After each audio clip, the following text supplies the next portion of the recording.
In this video we're going to be looking at a GCSE exam style question on completing the square. It's a short question, it's worth 2 marks. So let's have a look at the question. So we need to find the values of a and b such that x squared plus 2x minus 7 can be written in the form x minus a in brackets squared plus b. So the first bit here is to recognize that what the question is asking you to do. Now this format that it's asking for is a complete the square format. Okay, so it's asking us to write it in the complete the square format, and you need to be able to recognize that from the question. So whenever it's asking you to give an answer in the form of x plus or minus something squared plus or minus another number, that should immediately tell you we need to complete the square. And sometimes you'll need to solve the question, but this one we don't need to solve, we just need to complete the square. Okay, so let's go through completing the square for this one. Another thing to note is that the values of a and b here, don't assume that they have to be positive. Alright, so a and or b could also be negative. Okay, so that's a common misconception. People think that they have to be positive. Right, so let's get started. So x squared plus 2x minus 7.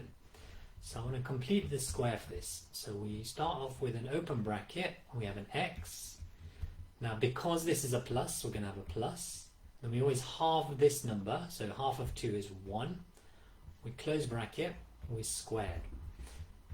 Now we subtract this number, which is positive 1, all squared, and then we're going to copy down the minus 7.